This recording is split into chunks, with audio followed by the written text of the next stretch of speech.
Welcome back. Before we get started, I just wanted to mention again that we do have Jesselyn here with us. She's monitoring the chat. So if you think of any questions during this session or any other session, feel free to drop them in there and she'll get those asked for us at the end of each session. Also, again, you can use this link to join whenever you'd like throughout the day. So if you see a session that interests you, just join for that session and you can hop right off after if you really want.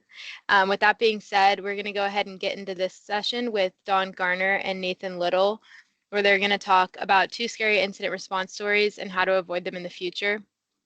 So Dawn, if you want to take it away. Hi, everybody. Thanks for joining. Introduce myself. So I'm Don Garner. I'm security architect here at Center. Nathan. Yeah, and I'm Nathan Little. Al mentioned it previously. I work with Al at Arctic Wolf, but originally, and the way I ended up at Arctic Wolf, I was one of the founders of Tetra Defense, which was a boutique incident response firm working with a lot of the insurance carriers, a lot of the attorneys that work with the insurance carriers, and a lot of IT providers throughout the country. About 2.5 years ago, we were acquired by Arctic Wolf, and that's how I ended up here. So I've led thousands of incident response cases, a little bit on the business side, a little bit on the technical side. So I've seen and experienced plenty of horror stories that we're looking forward to going over. Thanks, Nathan. Yeah, so what we're going to dive in today is a couple of incidents, kind of talk to each one and kind of go through some of the steps that were encountered and some of the missteps that happened. The first one we're going to talk about is ransomware. So there was an organization. We hear about these things all the time. They have to pay ransoms to restore their network. What does happen if they don't have their backups? Yeah, I think I picked this one because people always find it fascinating when I tell them that about 40% of victims of ransomware incidents have no choice but to pay the ransom to recover the network. Mm-hmm. And every organization I mentioned that to kind of has the same surprise response. They say, do 40% of organizations like really have no backups that they can restore from? Because that's a higher percentage than you would guess. Pretty much every organization has some sort of backups. So this horror story I picked because it kind of illustrates that reason, and it also outlines common ways that attacks are occurring. So this incident, we responded to this one not too long ago. It was a hospital, a big healthcare facility that was hit with ransomware. Don, I know you see these all the time too. Hospitals are a very ripe target for ransomware because they have very sensitive data that can be valuable if stolen. And hospitals being down and impacted by ransomware, they need to get back up and running as quickly as possible. So it's a common victim of ransomware. The only one exception I'll make to that, it's a strange world. There are some attack groups that have internal policies that they will not attack healthcare facilities because they don't want the significant attention from law enforcement that comes along with it. Sure. So this particular situation, I remember it well. Large healthcare system. They were encrypted on a Thursday evening into a Friday morning. A lot of these, it was mentioned earlier, a lot of these attacks do happen overnight. That's for 2 reasons. One, because typically they can get away with a little bit more overnight. They have a little bit more time to conduct the attack. But it's also convenient because typically, not all the time, but these attackers are in time zones that for North America attacks, the attacker's time zone during their day just happens to be the middle of our night. So it's a matter of makes they're working their day more effective, but yeah, also convenience. Yeah. So this hospital, immediately when they were encrypted, they had a pretty good incident response plan. It was pretty detailed. Most hospitals do. Hopefully, none of you are part of healthcare clinics that have experienced this directly, but hospitals and healthcare systems have these really really interesting plans. They typically call them their back to paper plans. Like, the reason hospitals still print a lot of paper when they're treating patients is because they have plans that if the power goes out or if IT systems go down, they need to be able to provide healthcare off of just paper. So hospitals can actually handle IT outages fairly well for a limited amount of time until the paper records just kind of don't do what they need to do anymore. So this hospital, they did that right away. They shut down all inbound and outbound network traffic, which is a common first step in ransomware response to limit the attacker's access, because 99.9% of the time, these attackers are not inside the physical network. They're remote from who knows where in the world. And then this IT team, they also disconnected the backups from the inside of their network to protect the backups from any encryption or anything that was spreading internally. Also a very common response step. Goes pretty well as well as it can. Go ahead, Don. I was just going to say, so, in terms of backups, I mean, obviously regular backups is critical, but also testing and validating those backups is something that should be done, to kind of be ready for any sort of incident that may pop up. So, just being able to test and validate and have that assurance that you are ready in the face of a ransomware attack. Yep. Yeah, absolutely. And in this situation, the next step in the internal IT team's response plan was to validate that the backups were in fact viable. They disconnected it. They had somebody physically go to the segmented data center that the backups were stored, plug in the laptop so that they could evaluate them safely. They found that the backups were deleted and completely overwritten at the underlying storage level of their backups. Mm-hmm. I think here, if I remember correctly, I think they may have been Veeam backups, and Veeam is a great backup software. It certainly works well, but it's all a matter of how you configure it. The attacker here was actually able to access the underlying storage units, the SAN storage units that store the backups, and totally delete all of the RAID units and zero the disks, effectively making the backups unrecoverable. Right. So when we talk about that, we talk about immutability, right? So being able to not change the backup. So, I mean, for you, what does that mean? Yeah, immutable backups.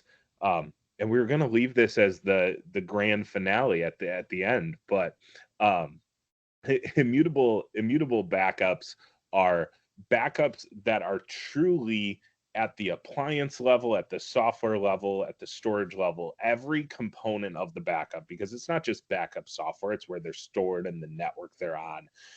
They cannot be deleted. There is no underlying function inside of the backups, inside of the underlying storage technology, inside of the drives in the storage unit, or the cloud storage, which works pretty well in a lot of situations as well, where backups are able to be deleted. So the only thing that can remove backups from the system is when a set amount of time passes. Now, the one caveat to that is most of these systems do have the capability, through ways that attackers could never touch, to delete backups in case anybody needed to delete a certain set of backup data for compliance. But it requires intense passwords, intense policies, and we've never seen an attacker access them. Yeah, multiple keys turned at the same time, that kind of. Yep. So, and we've kind of already touched on this, but the common question that happens in these incidents, like when we're actively responding to them, is clients are, how did this happen? Like we spent the money to segment the backups on the network, so the backups are stored on a different segment of the network, which is a common, very good, strongly encouraged practice. So in this particular situation, I remember an executive at the hospital said, like, we just recently have spent a bunch of money, like, making our backups more resilient. How did this happen? Like, we did it for this exact purpose. And what actually happened here, and this is why truly immutable backups are so important. I always tell people, like, if someone on the IT team can go in and delete backups without at least one other person involved, like physically there, the attacker can delete or destroy backups too, because attackers intentionally try to compromise the credentials inside the network of the IT team. They take on the persona of an IT administrator. So if an IT admin can quickly and easily delete backups, which most organizations that is true, so can the attackers. And that's essentially the core of the reason why 40% of victims still have to pay the ransom to recover, because they don't have backups or any other option. In this particular horror story, the short version of how it happened is the attacker actually was able to compromise the internal Screen Connect server that the client used, because it had an unpatched vulnerability on it. That's actually how they got into the network in the first place. They weren't using the cloud version. It was an on-prem version hosted in the hospital. And once on the Screen Connect server, the attacker was able to make themselves an admin account on Screen Connect. And that Screen Connect server had remote admin capabilities on both the primary segment of the network, where they conducted the encryption, and the backup segment of the network.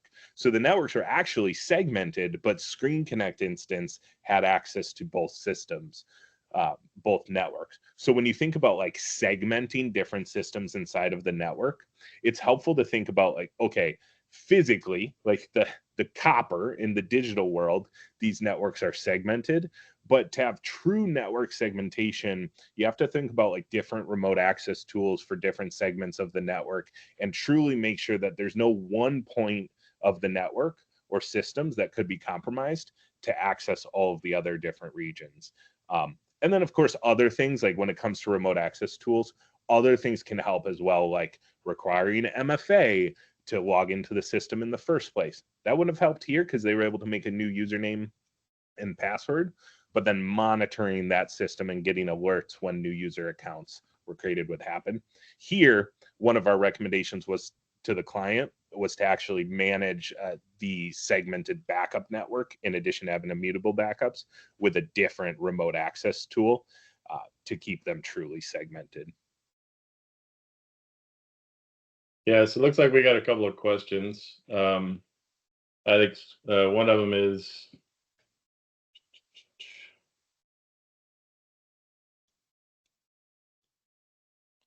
yeah, I saw there was one, can data be deleted from the backup application? thanks.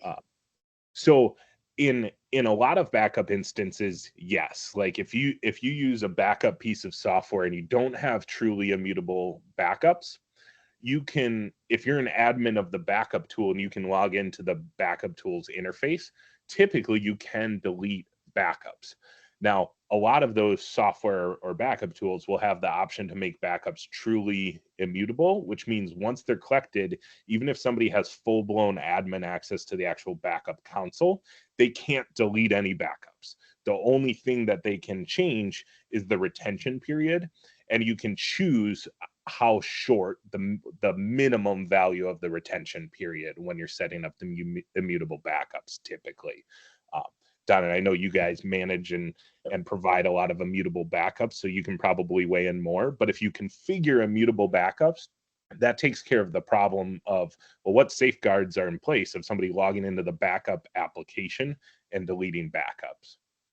Yeah, there's definitely multiple technologies that we use. Cohesity, Pure Storage. I mean, there's different ones that we use for different purposes, but Pure Storage being that primary that has snapshots capability that are protected, and then Cohesity having that immutable backups that we look at. Yep. And then the next question I saw in here is how quickly can data be restored, or can victims recover from ransomware? And the short answer is it varies extremely widely. The fastest I've ever seen is 45 minutes, and that was an organization that had an entire failover network and system created. So they knew that data was backed up in a safe way, in a way that couldn't spread the attack to the failover network. This was a Fortune 50 organization that had all of this prepped ahead of time. and one segment of their network was encrypted. They enacted their failover process. It essentially redeployed all of the servers that were encrypted, put known safe data on them. It took 45 minutes. It was all in, I believe it was AWS with a small Azure component. So they spent an insane amount of money planning that ahead of time. Like, it was because their most allowable downtime was 1 hour. That's like as good as it gets. And most organizations don't spend that much money ahead of time, nor is it always make sense to basically like double your whole entire IT budget effectively. Yeah, that, I mean, typically what we see is I mean, the faster you want to reply or respond and be up and running, the more it's going to cost. And the bigger that window is, it starts to taper down in terms of the funds that are needed.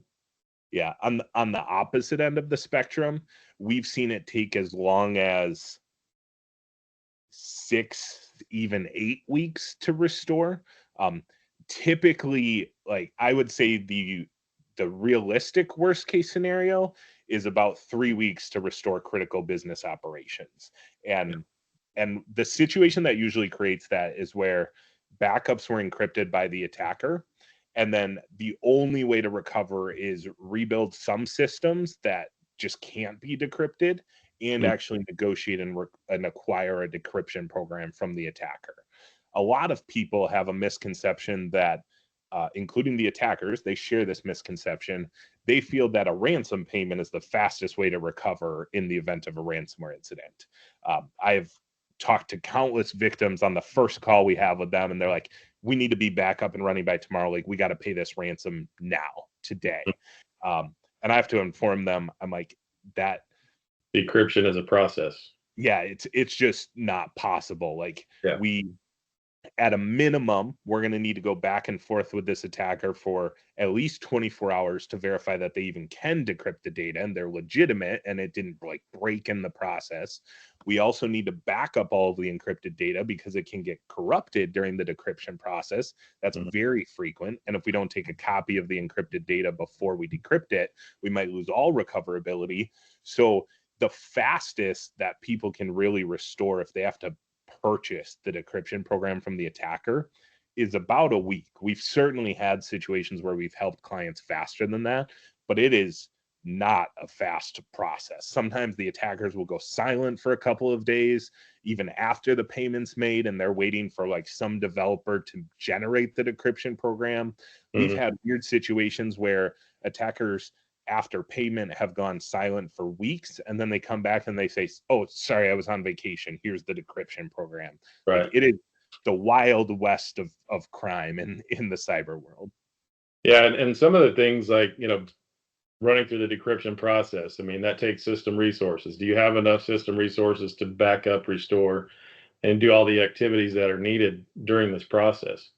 So having a separate system in place, I mean, we've seen where the actual physical hardware was locked up. You couldn't get into it, couldn't do anything with it. So if you didn't have any extra system in place to do these activities, you were kind of, you know, at a point where you couldn't go forward.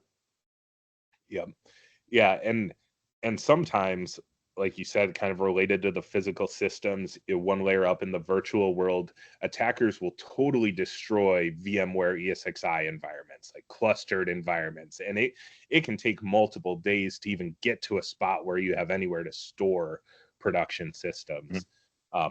I also saw, and these questions are great, so keep them coming. I also saw there's a question, how many instances have we experienced where the client paid for the decryption program, but the decryption program either didn't come or failed to decrypt?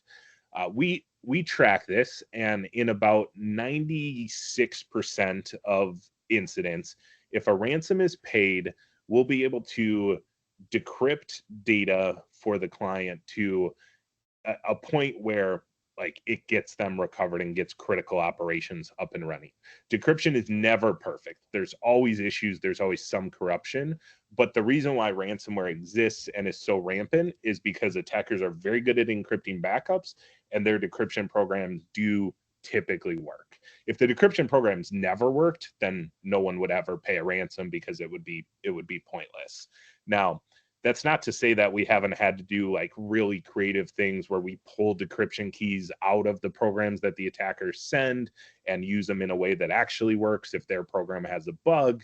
We've even had to write like secondary programs to partially modify the encrypted data to fix a bug in the metadata in the encryption.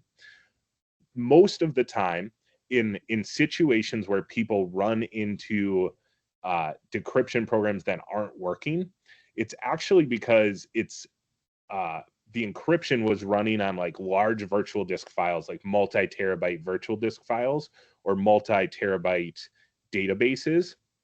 And then encryption was discovered in the act. And what a lot of people do is they pull the power on systems that are encrypting, which is like, it's so hard for me because sometimes that's the best thing to do.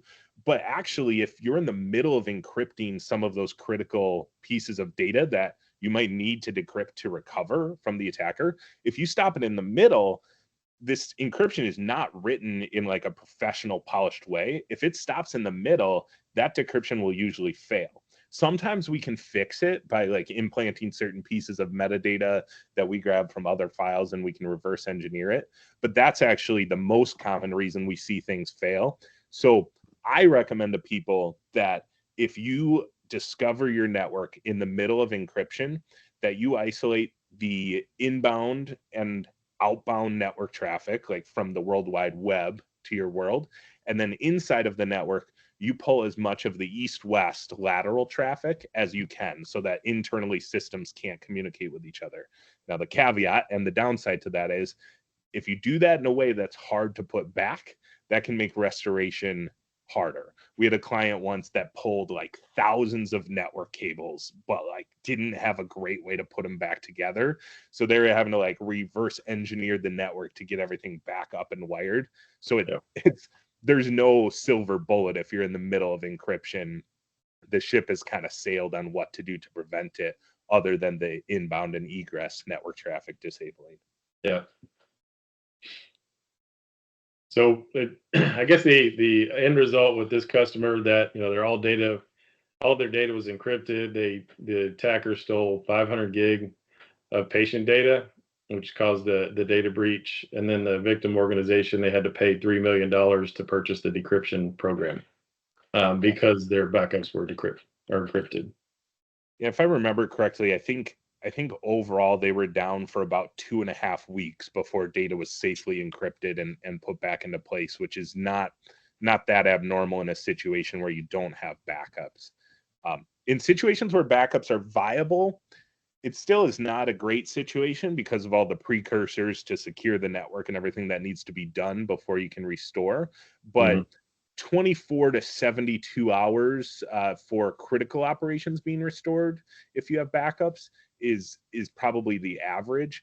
Don, I know we talked about like some better backup systems that can have some services where you can actually spin up the backups as a virtual machine. That can certainly help getting critical operations up and running, especially for some smaller organizations. So there are some levers you can pull if you want to have your organization's ransomware downtime, God forbid you do have an event, to be 24 hours. Yeah, we definitely want to do that in a slow and controlled manner to prevent any reinfections, because that happens a lot of times. Yeah. So I think like the lessons learned from this incident, we've obviously stressed the immutable backups. I think it's critically important. If I was on an internal IT team, having truly immutable backups would probably be my top priority. Obviously, I see that from a little skewed lens because I deal with incident response and major ransomware attacks all the time, but I see how miserable it is when clients don't have backups to restore from.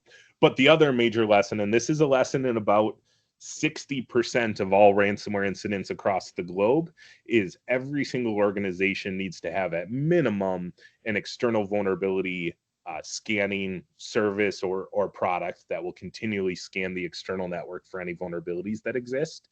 And then they need to have a program or service that will actually patch these vulnerabilities. If this organization would have had that, the vulnerability the attacker used to get inside the network was a known vulnerability. It could have been easily scanned for. they didn't have it, and then the attacker was able to get in. So if they would have had that, and it's usually a fairly inexpensive service, they would have avoided this whole ordeal in the first place. And then, of course, most organizations, if not all, any organization of decent size or revenue should have someone or a company that's responsible for the 24/7 monitoring inside of the network. Don, any other recommendations or things you want to mention that I missed? Yeah, I mean, there's a number of, foundational things we would talk about. Obviously, you hit most all of them, the monitoring and detection, reviewing access controls on a regular basis, making sure that, least privilege access is something that you've instrumented through your environment. But yeah, employee training is a big thing. Just not only employee training from a user standpoint, but from an administrator and an incident response standpoint, being able to go through and train, the disaster team, make sure they understand what's going on and how to react. Yeah, definitely. And if there's any other questions, feel free to throw them in the chat. I'm going to quickly mention the downfall of our second horror story. We obviously don't have enough time to cover it all, but feel free to throw any questions in the chat, and I'll stop and answer them, because that's probably the most important thing. But the other horror story that I wanted to cover is something on the incident response team we see all of the time, and it has to do with organizations seeing one part of the attack chain and thinking the attack is mitigated when it's actually fully in progress and getting worse by the moment. A really common thing that we see is an organization will have like good endpoint protection tools, good EDR, Sentinel-1, Defender, CrowdStrike. They're really good tools at protecting the endpoints on the network. They're best in class, and those tools will alert on a server. In this particular situation, the tool alerted for a Mimikatz detection on a domain controller. And the endpoint tool said, great news, we detected this, we blocked it, and we've remediated it. The internal IT team saw that alert in late afternoon, early evening, and they said, great, glad we bought this tool. Like, it just totally did its job and stopped this threat. Well, many of you are probably thinking, like, well, yes, but this was an attack tool on an internal server. Like, that's not the full story of the attack. But a lot of IT organizations, they don't think about the cyber attack chain. They don't realize that, like, an attack just can't come out of nowhere on your domain controller. If it does, you probably have bigger problems with your network configuration. Mm-hmm. So what actually happened in this situation, the IT team went to sleep, thought everything was fine, and they woke up in the morning to, I think it was some partial encryption that was also blocked by the endpoint protection tools, but some other things had gone haywire. And what happened was the attacker compromised a workstation via malicious email, and then was moving laterally through the network, and they were on the domain controller, which is where they triggered the endpoint alert. But even though they were blocked on the domain controller with Mimikatz, I think they pivoted and they used a Python version of Mimikatz, which is the same attack tool, but written in Python, a lot harder for the EDR tools to detect, and they were able to progress more of their attack. Where if this organization would have realized that this attack they were seeing it in the middle of the attack chain, they could have triggered their incident response firm, maybe worked internally, maybe worked with the center team or an outside incident response firm like Arctic Wolf, and they would have seen that the attacker was accessing the domain controller from that workstation. They would have mitigated the threat on the workstation, maybe even pulled the workstation offline. And we would have also seen that the attacker was on the VMware infrastructure and had created a hidden virtual machine. So what I'm getting at there is, if you see a component of the attack and you can't explain the end-to-end attack chain, there might be more of the iceberg underwater that you need to look into as well. Good point. I think we're about at time. How ironic is it that Arctic Wolf, who does so much for security, says the most important thing is strong, immutable backups? Yeah. Not the most important thing for security, but if I was internal IT, it was what I would do first. Makes sense. Well, Well, thank you so much, Nathan and Dawn. We're going to hop into our next session with Todd Smith and Ronnie Bergen from SureWeb and Center. They'll be exploring how to avoid being affected by events like the CrowdStrike outages, or is it even possible? So, if y'all want to just go ahead and take it away.